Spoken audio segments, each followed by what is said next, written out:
This is VSiN, the sports betting network. The numbers told the story, they always do. It's one of those idiots who believe in analytics. This is a numbers game with Gil Alexander on VSiN. Good Wednesday morning to you. It is a numbers game at VSiN, the sports betting network, VSiN.com, Game Plus, iHeartRadio, YouTube TV, and of course, Sirius XM channel 158. Gil Alexander coming to you from San Francisco this week. Once again, Kelly Bidlin back at the VSiN studios at Circa Resort Casino, downtown Las Vegas. Good morning to you, sir. Good morning. Welcome to the show on a wonderful Wednesday. Let's go. Wow, very exciting. I got very some sleep exciting. last night, Gil. Feels great. I didn't, and then we scrambled this morning, right? Yes. With the rundown had to be shifted around. That was the whole thing. You don't have to worry about that part. We took care of it. On the show today, Jensen Lewis is going to join us. You may have just heard Jensen on By the Books moments ago with Mark Malusis this week. Jensen will join us to talk Major League Baseball. Chris Felica on the World Cup. The quarterfinals are set, not without some drama, some more drama yesterday. Wow. What a game between Argentina and Egypt. Different opinions coming out of that game. We'll get to that. Felica's got picks on all of the quarterfinals. 1 tomorrow, 1 Friday, 2 on Saturday. We have a day off from the World Cup today. I don't know what to do with myself, Kelly. I know it's weird. I see a lot of people like a lot of people. I hit this point in the NBA playoffs, right? Because it is so many NBA playoff games every night for what, like a month and a half, and finally then you get like a day off when you get to the conference finals or something like that. And you're like, okay, I could use a breather. I've had so much fun with this World Cup. I'm not ready for a day off, Gil. Keep it rolling. It's been great. Fantastic. Egypt beats, Argentina comes back from a 2-0 deficit late to beat Egypt. We'll get into that momentarily. And then Switzerland wins on penalty kicks late in the day against Colombia. Also on the show today, not only Chris Felica on the World Cup, Todd Wishnev will join us, talk Major League Baseball, maybe some WNBA. I don't know what's on his mind. We'll find out together. And then Paul Sporer on Major League Baseball as we crescendo here, 5 days left until the All-Star break. We also are doing today, we talked NFC season win totals, our favorite NFC season win totals last week. I had 3 overs, Kelly. We're doing the AFC, our favorites today. Guess what? I got 3 unders in the AFC. There you go. That checks out. So I loved your list, too. We don't share any of them, but I have a lot of comments on your list. I liked it. And then the other thing we're doing today is, and this is all shout out to Mark Borchard, who mentioned this yesterday on his spot on the show.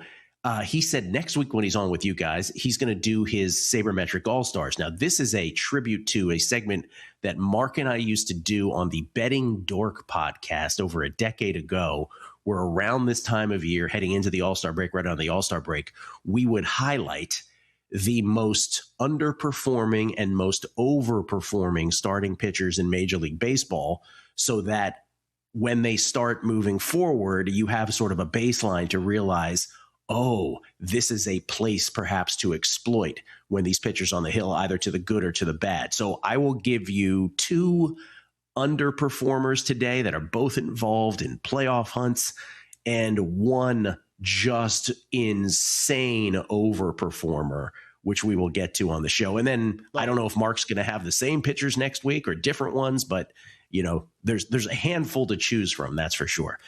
First, before we do anything else, not a good tennis morning. 2 ladies, 2 dogs, 2 losses. Jasmine Paolini, a huge dog, plus 216 against Marta Kostyuk. Let's just say I was dead wrong about that. Jasmine Paolini's magic carpet ride, trying to get back to a Wimbledon final. Kostyuk said, no, I am crushing you. And she did. And then Elise Mertens, who was a plus 136 dog against Linda Noskova, thought she'd put up a better fight. She did put up a better fight than Jasmine Paolini did. But honestly, if you look at the box score, it wasn't really that close. Noskova had a million breakpoint opportunities till she finally was able to get one to do the trick in the second set. And Mertens couldn't barely get to 1. In fact, she got to exactly 1 breakpoint the entire match. So those are 2 bad calls by me this morning, both on Paolini and Mertens. I do have 1. It's a CLV special, Kelly. What could go wrong? Got Taylor Fritz at minus 108 against Sasha Zverev. Taylor Fritz is now about minus 130 or even longer. Wow. I wouldn't play it at that number, quite frankly, anymore. I think it's gone too far. I would play it in the minus 120s at the most, up to minus 125. But I mentioned this again on the Beating the Book Wimbledon podcast that we did with Drew and Zach, that we always do with Drew and Zach, that I thought Osaka at 8-1 would win the women's quarter. She didn't yesterday. She got beat in the quarterfinal match. And I think Taylor Fritz Draper, the winner of that match, right, would end up winning that quarter. Draper never entered the tournament. Taylor then, of course, got the benefit of that. Here he is, collision course with Sasha Zverev.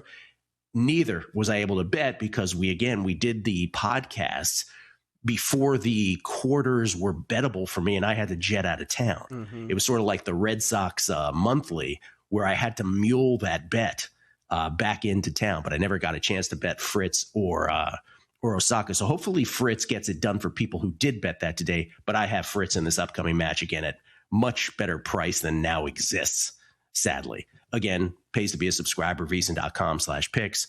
Yeah. Even if they don't win, the CLV is usually great, but you know how that goes. That's pretty, it's a little shocking, at least to me, to see Zverev go off as a dog and not exactly a very small dog in this in this match. That's well, are we going to possibly mess around and get an American man to win Wimbledon, Gil?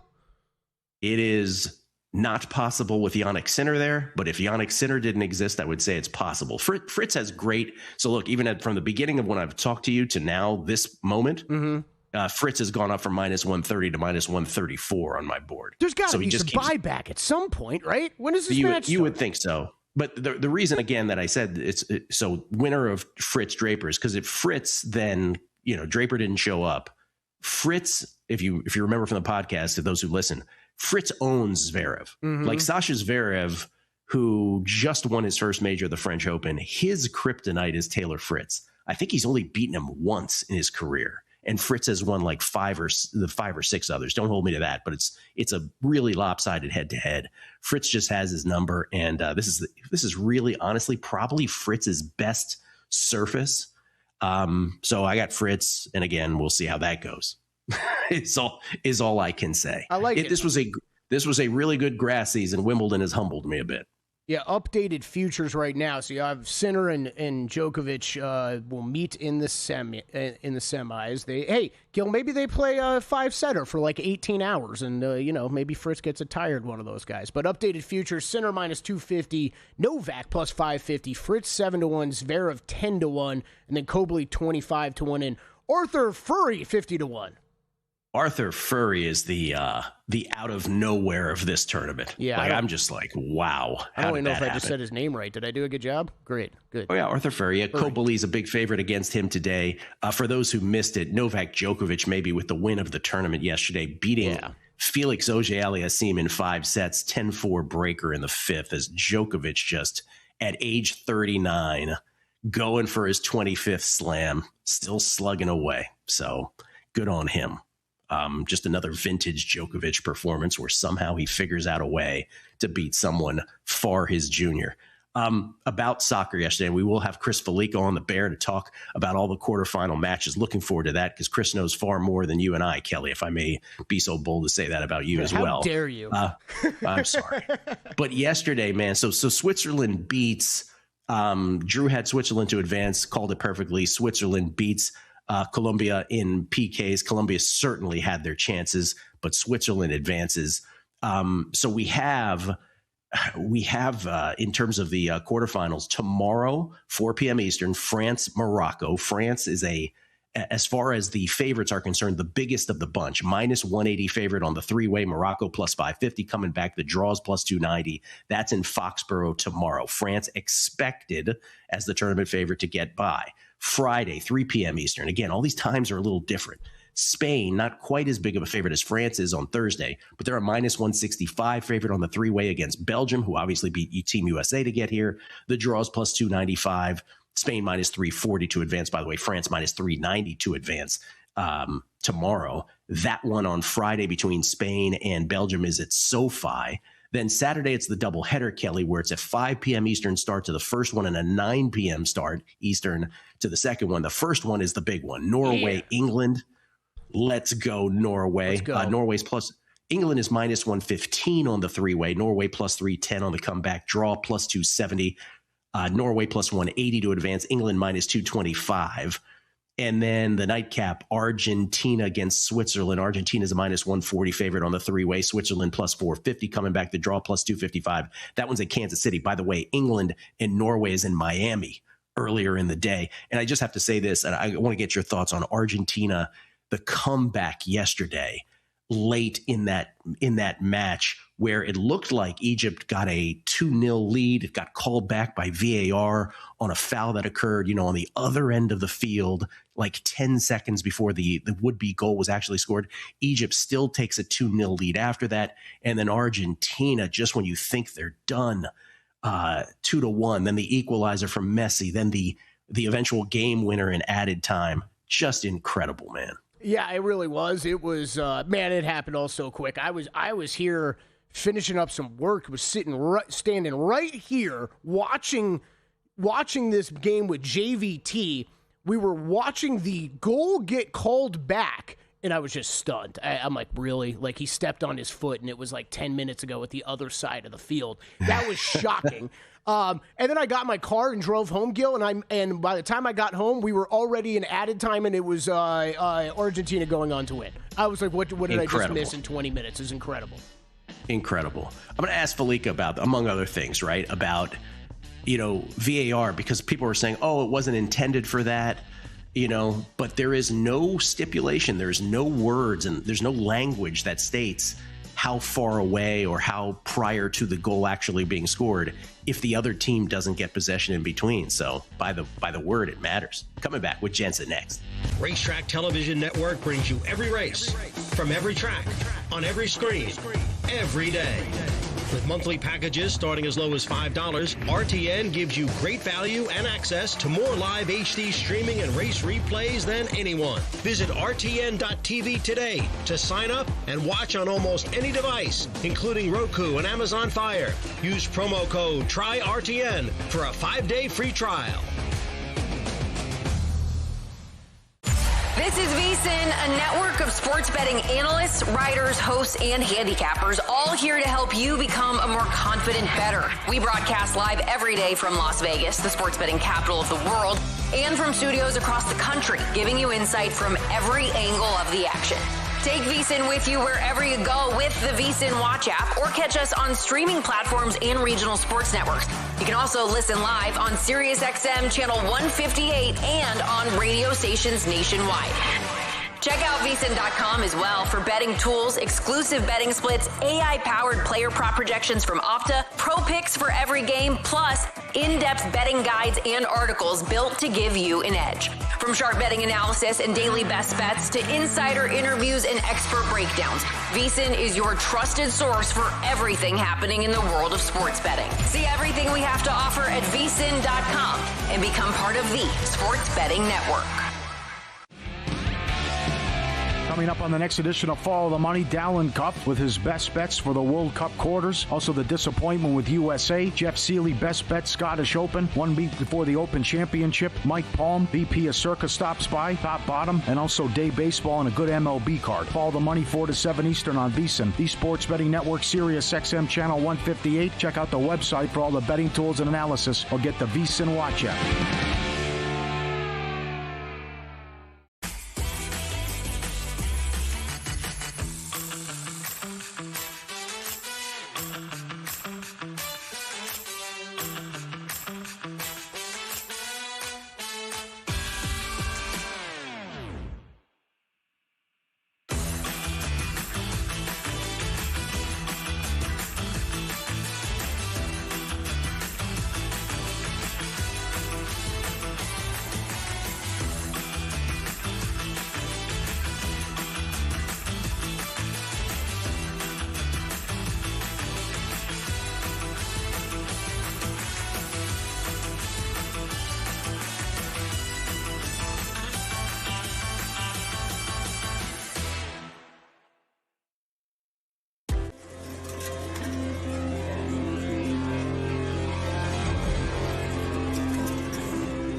VSiN, the Sports Betting Network.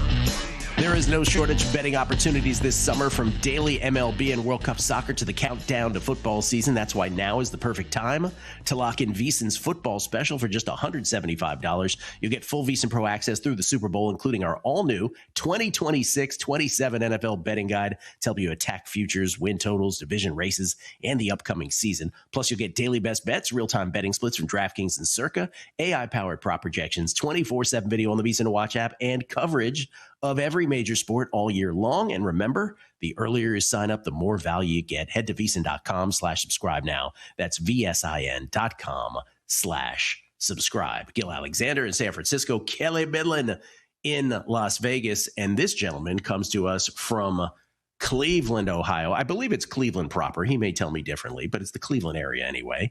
You may know him as the host of By the Books that precedes us right here on the network, Monday through Friday, usually co-hosted by Dave Ross, although this week, Dave shirking his Captain America duties. Mark Malus is in for him. Jensen Lewis joins us now, courtesy of the Progressive Guest Line. Jensen, what's happening, man? Thanks for doing this. You got it, brother. Great to see you. As Kelly eloquently said, it's that old, days of the bullpen where the phone rings. Hey, you need a guy to jump in. No problem. I'm ready in 8 pitches. We're all set. Calisthenics aside. We are, instead of Cleveland proper, we're in a suburb about 20 minutes due south in Broadview Heights. But I am officially a suburbanite now. Used to be in the city. As I'm sure you can relate from the San Francisco days, sometimes you just need the backyard. You need the trees to enclose you a little bit, have kind of the semblance of some security there. So always great to be with you, my friend. All right, just clarify, you did say 8 pitches, right? Not something else. I think you said 8 pitches. Eight pitches, yes. Oh, that's great. I always pictured Jensen, too, at the the Baker Mayfield commercial, Gil, we liked so much. Remember, just living at the stadium? That's what I always pictured. He's just in the Brown Stadium living there. All right, Jensen, you know I have what's so funny? many questions. Oh, go ahead. Go ahead, Gil. Sorry about that. Go ahead. No, go ahead. Please, you. I was going to say quickly on that. It's funny you bring that up, Kelly, because now in Goodyear, Arizona, where Cleveland's spring training facility is right next to Cincinnati's, they have built dormitories basically across the street from the facility. So there are guys that are basically living 365 at the complex, Baker Mayfield-esque there. So a wild world we live in. I don't know if I could do it. I would need some time away. You know, it's a grind for 365 that way, even for the 6-month season. But yeah, the craziness we live in with those guys just doing it every single day. Jensen, what's LeBron fever like there? Like, is there a buzz about getting him back? There is, and thank goodness we had the Donovan Mitchell stuff done, and credit to him. Again, he could have waited another year and gotten an additional, $80 million for the super duper max deal. But, Gil, he has become really a big piece of the fabric of this community, much in the way that Jose Ramirez is now kind of the face of the city as far as sports go. Myles Garrett now departed for the Rams. So it's basically Jose Ramirez and then Donovan Mitchell, flying as a wingman there. If LeBron comes back, and I know you guys have seen some of the prediction market numbers that have really skyrocketed here in the last handful of days, if not the last week, it's starting to reach the fever pitch. Now, it's not the Sports Illustrated I'm coming home, but it is certainly kind of that last dance Cleveland style that if he does get here, maybe it's that one good run. As Jake Taylor would say, just that one good year left in the sun. Maybe that is what they're feeling here with LeBron potentially back to the Cavaliers. It makes a lot of sense, man. It really does, for a lot of reasons. Eastern Conference, have a legit shot at getting to the finals, whole bunch of stuff, and obviously the coming home part. All right, Jensen, excited to talk to you here as we approach the All-Star break. I'll ask it this way. I've asked this of many other guests, but I'll ask it this way because this will actually take care of the other question I would ask, which is, who are the teams that you see that could rise here in the second half of the season? But tell me who you think are the 6 teams that are going to make the playoffs in the American League and the National League. Let's start with the American League, which is just mayhem. It really is a theater of the absurd, as Dave likes to say. And I did not have on my bingo card that Tampa Bay would be as good as they were. I felt they would be sneaky Tampa Bay with Kevin Cash and company. But boy, have they acquitted themselves incredibly well. So it would feel like a massive collapse should they not be in it. So they'll be in. I don't trust the Yankee offense. And from the reports I'm hearing from well-placed sources, Judge is farther away than people realize, and they don't even know if Stanton is going to be viable enough to get back to impact it, maybe even into September. So that definitely scares me. The problem is, Gil, I feel like they have so much pitching that there's not really another offense, maybe out of Seattle at full strength, that really scares me of other American League contenders. So I think by virtue of that, the Yankees find their way in one way or another, whether it is wild card, whether it is running down the Rays for the top spot in the East. And they have a decent, 5.5 game cushion at this moment. Not like, hey, we're out of shouting distance, but certainly I think they have enough pitching to get them through, and Brian Cashman's going to make some moves. I picked Seattle to win the American League at the beginning of the year. I've seen nothing to really derail me from that. And I think the scary part, Gil, is they have not really hit on all cylinders yet. If you were to tell me that Cal Raleigh has been this bad for this long and they're still a couple of games over 500, I would have said you're kind of nuts, but that's just kind of the way they are.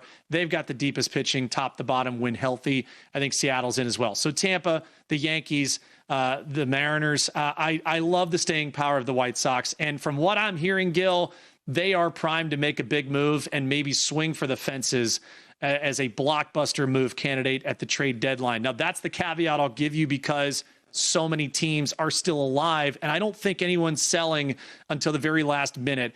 I think Chicago has the staying power because they're ridiculously good at home. They got to figure it out on the road, but getting Murakami back is going to help them, and I think they make the moves to get through. I'll tell you, the scariest team right now is Detroit.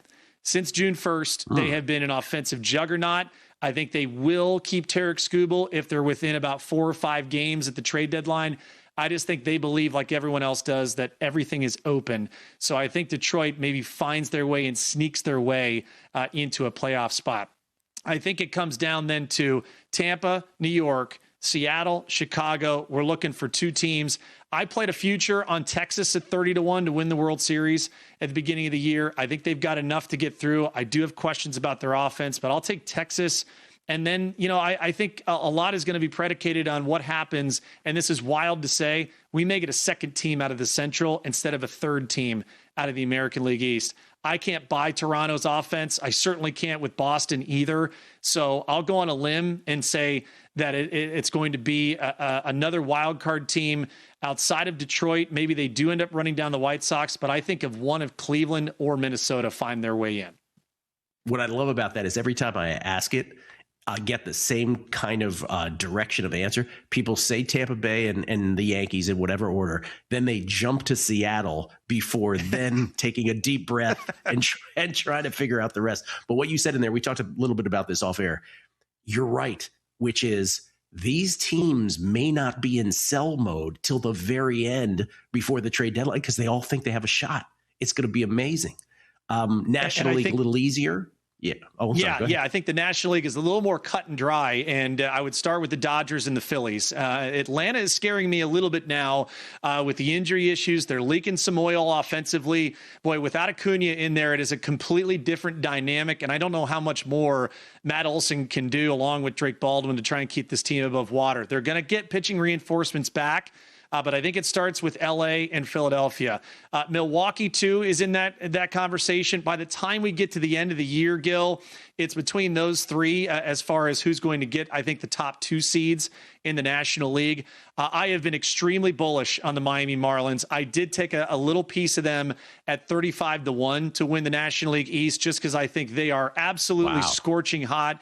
They think they can beat anybody right now, and they're making it stand up. Gil, if you were to tell me they would be tied for the second most home wins at this point in the National League, I'd say you're crazy. But then you look at what they do from a rotation standpoint, and their lineup has been so good. So I would go L.A., Milwaukee, Philadelphia, Miami is in for me. The Cubs would be in for me. And then I think it's a final Atlanta and Pittsburgh. Those are the 2 teams I think could be in contention for the final playoff spot. I hate the Connor Griffin injury for Pittsburgh, but damn, they have looked really good. What a fight to the finish it's going to be in the National League. I love the answers, Jensen, because I think what it reflects is, and I don't want to be prisoner of the moment, but I feel like around this time of year, we've never had it more murky, top to bottom. Agreed. I mean, it's really amazing. Agree. Give us a couple plays today that you like above all. Okay, so the home dominance for Tampa Bay, they're 23-7 as a home favorite, which they are tonight with McClanahan on the mound against Garrett Cole. I can understand why you'd want to kind of ride the highs, at least a bounce back spot with Cole here, but maybe I'll trust the Rays on the money line. I'd love to see lineups first to see how right-handed heavy that Aaron Boone goes, so that's a lean for me. And then I would also look at the Diamondbacks to bounce back a little bit. A little late an egg last night in San Diego, so I think Arizona, maybe a little buy low spot for them too on the money line. Jensen, super appreciate it, man. Thank you so much. We'll all be listening tomorrow to buy the books. Thanks, boys. Talk to you soon. Jensen Lewis, everybody, at JLew50. That's JLEW50, spelled out on Twitter. We'll come back. Kelly, I'm excited. The Sabermetric All-Stars 2026 Midseason Edition. On the other side, it's a numbers game at VSiN, the Sports Betting Network. Biggest contest we've ever seen. Seriously, what's the guarantee? They're still talking about it. I think it's time to put the rumors to rest. Showtime. $30 million. $30 million? $30 million? $30 million? That's $30 million guaranteed. 3 contests, multiple ways to win, no rate. Entry starting at $1,000. Enter in Nevada, play from anywhere. Elevate your sports betting game with VSiN's exclusive betting splits. Stay ahead with real-time market trends and track bet percentages on any matchup. Then uncover the edge by comparing them to the amount of bets placed to find out where the sharp money is headed. Upgrade to VSiN Pro to access betting splits, live odds, line moves, power ratings, and in-depth game analysis. Go to vsin.com/pro to join VSiN, the sports betting network.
This is VSiN, the Sports Betting Network.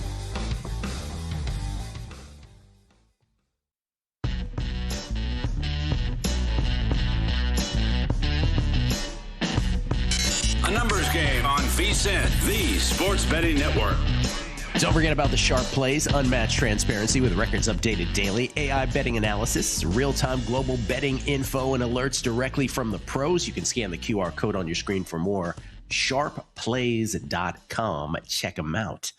We get tweets beating the book. Y'all are the best. Best listeners ever. Any format in recorded history. Tim Bowers. For show. Tim Bowers, after 20 straight days of watching the World Cup, I must admit that I'm not sure of what my daily routine looked like 21 days ago. So true. But I do know that I won't have to hear about James Corden on After Hours today. Oh my God, I'm so glad somebody brought this up. Have you caught any of that show at all? No, of course not. Even though I think James Corden's actually pretty funny, but no, I have not caught any of that. Yeah, it's horrific television. It's just terrible. The one I'm upset about myself for not catching is I don't even know what channel or network it's on, but it's Gronk and Jameis doing like the World Cup recaps. Like, I don't know how I have not seen that. The one we have not addressed, I've brought it up on Twitter, Gil, but since we're going down this road real quick, could we not find anybody else but David Beckham to do commercials? Like, I know he's like the Kevin Hart of the World Cup, but like it's everything. And then like, sorry, I don't really believe that David Beckham is going to Home Depot very often. You know, it's just one that doesn't check out for me. You know, having grown up in England and then just being really rich, probably haven't gone to Home Depot very often. You know, Kelly Bidlin, you've made some outlandish calls on this show. Most notably, all American football should be played indoors. But your call on Jameis Winston to be a mega broadcast star after his career is spot on. It's going to be huge. Yeah, it's going to be huge. JB on Twitter ignored your wisdom and as a result had to dip my Felix Auger-Aliassime 80-1 into olive oil and eat it. Hopefully won't do the same with Fritz 4-1 to win his quarter. Hopefully not, JB. Trip Tepper. Which Djokovic stat is the most impressive? 67 Grand Slam quarters. Holy hell. My God. 55 Grand Slam semis or 24 Grand Slam titles. I'll say the latter, but I get your point. They're all incredible. I don't know why. I'm going to go with the semis. 55? 55 semis is sick. Yeah. Spence, bet a nickel. I saw Arthur Ferry lose a tight semifinal at the Bloomfield Challenger event last July. I told my fiance, just watch, that guy is going to make a deep run at Wimbledon next year. Well, you were dead on about that, Spence. Good on you. Peter Wade. I was able to get Taylor Fritz minus 117 at Profit X just now after we talked about it in the earlier segment. So he still didn't get as good of a number as we got last night, but a way better number at Profit X than was available at legalized sportsbooks by the time we were talking about it this morning. Brendan. So Brendan is reflecting a sentiment that's going around like wildfire yesterday, which is FIFA fixed the game so they wouldn't lose Messi and Argentina this early, stripped that goal from Egypt. They also think Ronaldo and Messi are sexy men. Okay, not the last part, maybe, but so many people were going around saying that FIFA fixed it for Argentina, that Egypt got robbed. Again, we'll talk to Felica about it, but by the letter of what VAR can be used for, they actually applied it correctly. It's just like I don't know, this is a terrible analogy, but remember when the tuck rule happened, right, in the Patriots-Raiders game so many years ago with Tom Brady and Charles Woodson? We all learned that day that there was a tuck rule. Like, none of us knew what the actual language was. We just knew that from our football sensibilities, it didn't make any sense to us. That's kind of what that was yesterday from a soccer standpoint. Like, by the letter, okay, but really? Yeah, it's tough. You know, it's tough. All right, Kelly, very excited about this. Sabermetric All-Stars. This is something that Mark Borchard and I used to do on the Betting Dork podcast so many years ago, and then the Beating the Book podcast after that. Actually, I don't even know if we graduated to the Beating the Book podcast. But essentially what we're looking for at roughly the All-Star break, and I think we did it again at the 100-game mark, but certainly we did it around the All-Star break, was who are the most overperforming and underperforming starting pitchers in all of baseball so that their next starts moving forward, you can sort of file it away in your brain and think, oh, I want to bet against based on the line, that the market is giving this person or bet 4. So again, Mark Borchard is coming on with you and Dustin next week to give his MLB Sabermetric All-Stars. Yep. So I will take a crack at a few now, and we'll see if we match on that. How about that? And then, Gil, real quick, I think for upcoming starts, and then this could apply to fantasy teams at this point in the season, DFS, right? All of this stuff for guys that you expect to perform a little better or a little worse going forward. Let's start with a couple underperformers. The most underperforming starting pitchers in baseball, I have picked 2 Sabermetric All-Stars on the underperforming side. Number 1, Brian Wu of the Seattle Mariners. Step right up. You are a Sabermetric All-Star on the underperforming side. What does that mean? First of all, Jensen last segment was talking about he thinks Seattle hasn't gotten the most out of their bats.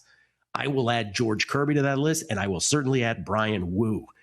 In terms of their arms. Brian Wu, if you go back to the old Fangraph stat E-F, it's a simple one. It's just ERA minus fielding independent, Kelly. You take a baseball card stat and you take an advanced metric. His ERA minus fielding independent is 1.16. In other words, his ERA is 4.23. His fielding independent is 3.07, meaning 1.16 difference, the widest margin of any starting pitcher in baseball between his ERA and his fielding independent. Remember, boys and girls, fielding independent is really what a pitcher can control. ERA, all kinds of other things are happening, right? Defense, errors, all kinds of stuff. Again, his expected ERA, his xFIP, his Sierra, they're all much lower than his actual ERA as well. They're all in the 3s. What is driving all of this? Well, Brian Wu has a 62.4% strand rate. Let me repeat that. A 62.4% strand rate. It is the worst strand rate, meaning the lowest strand rate in all of Major League Baseball. The average, if you're wondering, for Major League Baseball is about 72%. So Brian Wu, when he lets runners on, they score at a rate. In other words, they are not stranded. They score at a rate that is just something that shouldn't be and shouldn't sustain into future starts of this MLB season.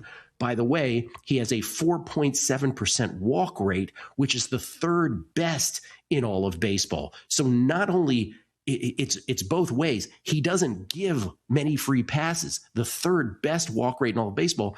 And even with that anemic walk rate, those guys get home at a ridiculous rate against him. So in other words, and by the way, he's got a 24.1% K rate, which is pretty good. It's not great, but it's better than average. Average K rate's about 22.2%. So usually, guys who don't strand runners are guys that don't have good K rates. Well, his is good enough. Brian Wu, underperforming Sabermetric All-Star, step up. Absolutely think about him as a bet on guy as the season progresses. Let me give you one more underperformer, Kelly. And again, I picked these 2 because they're both involved in playoff races. Seattle, obviously, in the AL West. Philadelphia Phillies. Jesus Luzardo, one of the underperforming Sabermetric All-Stars alongside Brian Wu. Jesus Luzardo, a 2.9 WAR. It's tied for the 6th best in all of baseball. Only Misiorowski, Schlittler, Sanchez, Joe Ryan, and Ranger Suarez have better WARs for starting pitchers. His E-F is 0.78. It's the 7th most unfortunate. Remember, Wu was the most unfortunate between ERA and fielding independent. Luzardo, 3.75 ERA. His fielding independent is 2.96. All of his other advanced stats, xERA, xFIP, Sierra, they're all low too. What is driving this? In his case, it's not the strand rate like it was with Wu. In his case, it's the BABIP, the batting average on balls in play. 337. It is the 2nd most unfortunate BABIP in all of baseball. The average BABIP is about 289 this year. So in other words, once contact is made off his pitches, he has really been unlucky in terms of what has dropped in for a base knock. By the way, his 2.98 xFIP, only Miz, Schlittler, and Sanchez are lower. The 3 guys, right? Two in the hunt for the NL Cy Young, the guy for the AL Cy Young, and Schlittler. And in the case of Luzardo, he's got a 28.6% K rate, which is the 7th best in baseball. So But he has an 11.5% home run to fly ball rate, which is top 30 worst. So all of that in the mix. Jesus Luzardo, super underperforming. The BABIP should come down. He's got the K rate to erase batters. His season, like Brian Woo's, should go on the crescendo. So those guys, when they're starting moving forward, look at what the lines are. See how much of this is really incorporated in those lines. In other words, if you are getting favorable lines on these guys, it means that most of what I just talked about isn't getting factored in. Obviously, you can't do it all in a vacuum, but think of Brian Woo and Jesus Luzardo, Mariners and Phillies respectively, as bet-on guys coming up as the season progresses. I will have the single biggest overperformer starting pitching in the Sabermetric All-Stars on the other side, and this makes those two underperformers look lame by comparison. Watch this next. You make me go loco, baby, yeah, that shit makes me crazy, yeah, that shit makes me crazy. You make me go loco, loco. You make me go loco, baby, yeah, that shit makes me crazy, yeah, that shit makes me crazy, yeah, that shit makes me. You make me go loco, baby, yeah, that shit makes me crazy, yeah, that shit makes me crazy. You make me go loco, loco. You make me go loco, baby, yeah, that shit makes me. The party never stops at Stadium Swim. You make me go loco, loco. Your favorite VSiN shows and personalities are now available to download as podcasts. Catch every hour of our live broadcast with VSiN Best Bets, or find your go-to show and download it directly. Get instant reactions to last night's games, sharp analysis on today's biggest matchups, and everything in between. Whether you're commuting, working out, or just catching up, VSiN lets you take the action with you wherever and whenever you want. Search VSiN on your favorite podcast platform and get in on the action with VSiN, the sports betting network.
VSiN, the Sports Betting Network.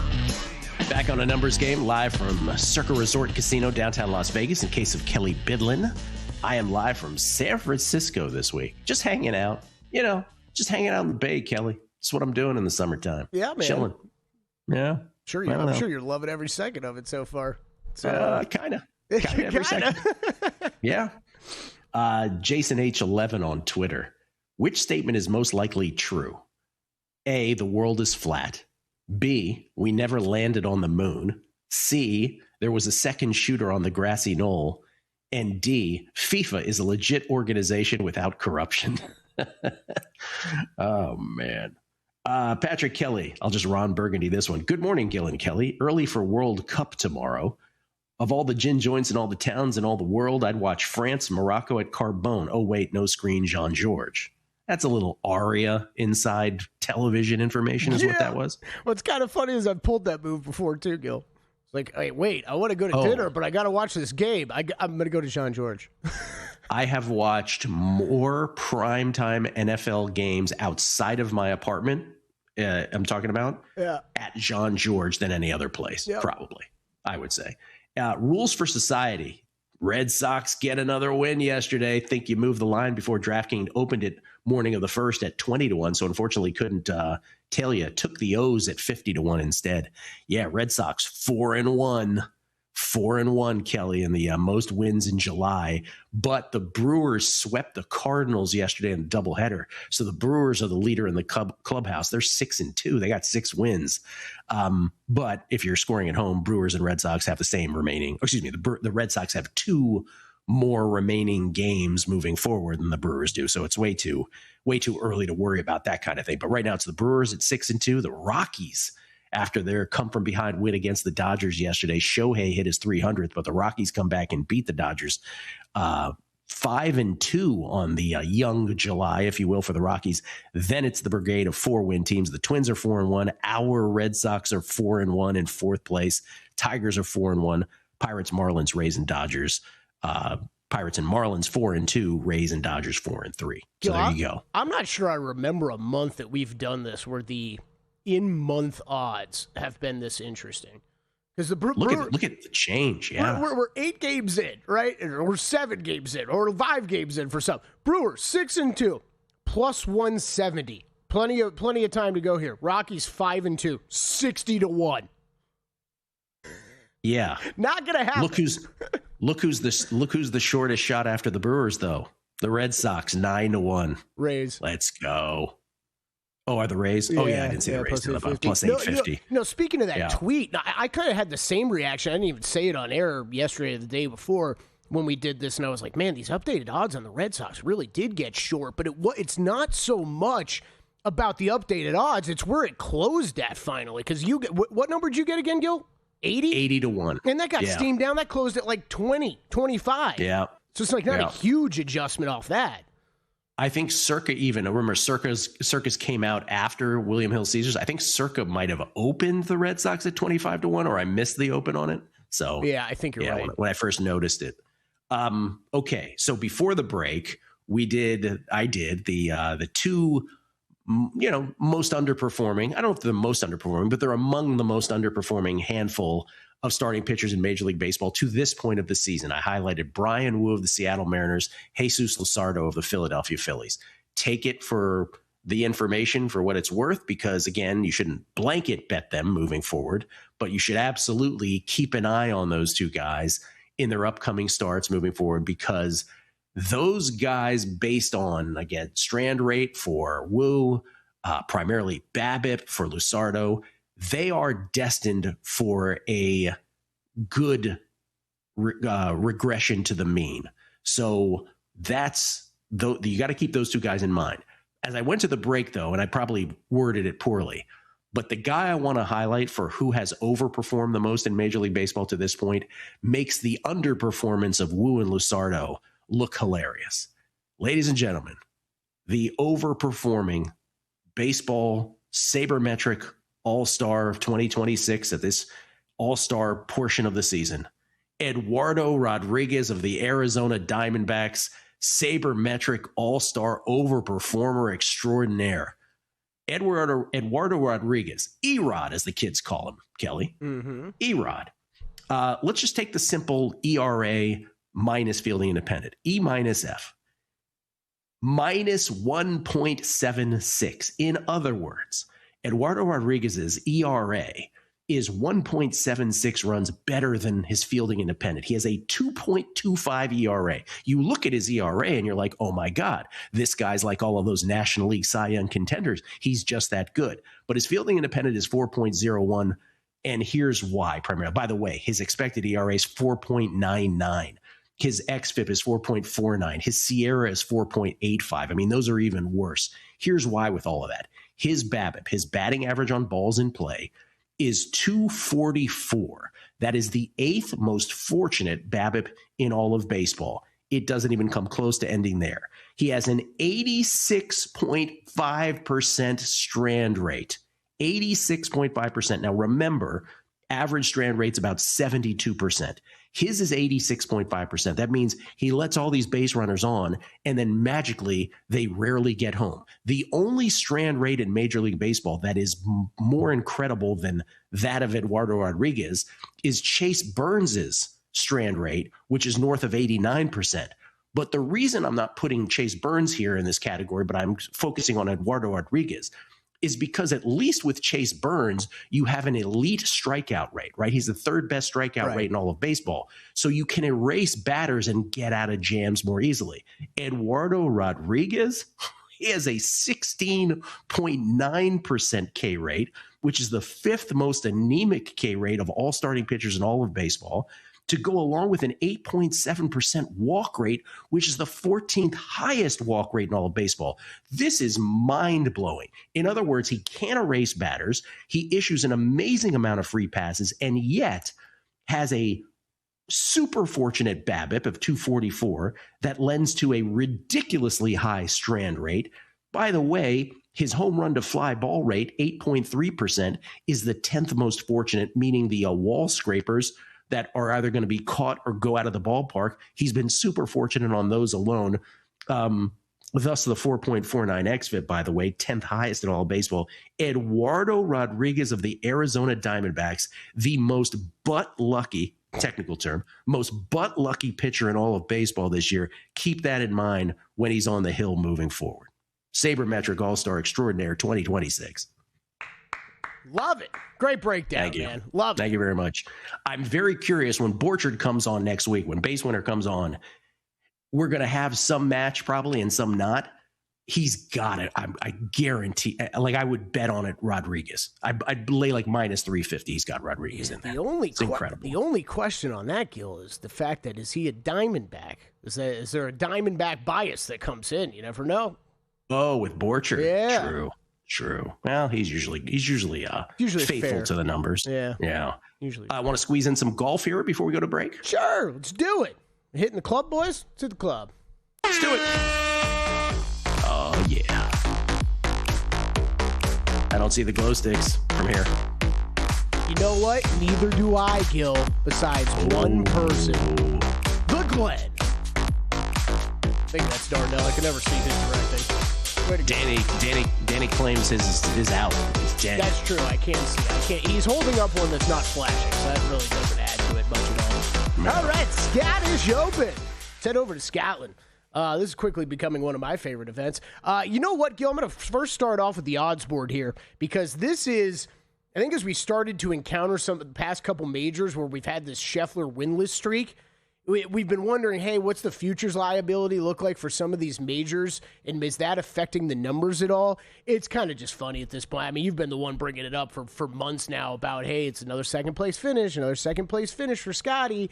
How is this going to affect outright, odds and stuff going forward? And it is every week now, I think, when he tees it up, shop around. I've seen plus 450, and I've seen 6-1 out there on Scotty, and that's just like it was at the U.S. Open. I don't think this is something that's really going to be changing here until he does win one of these events. Over at DraftKings right now, Scotty 5-1, Rory getting close to 9-1, Rahm 13-1. Shop around them, those guys, you'll find better numbers too. Xander and Ludwig both at 20-1. Everybody else longer than that. Long shots up. You get a full breakdown from me and Wes on everybody. I will tell you, I love Rory this week. I do really wish he had played more golf here recently. But first bet I made was Rory top 10 plus 120. Love that bet. His finishes here at the Scottish Open last 3 years, T2, T4, and a win. So started with the top 10. Didn't know how I was going to round out the outright card, but did add him at 10-1 when it trickled out there yesterday. Wyndham Clark and Alex Fitzpatrick also outrights for me this week. Wyndham Clark, one of the hottest golfer in the world. Plenty of placements, plenty of matchups, everything up at VSiN.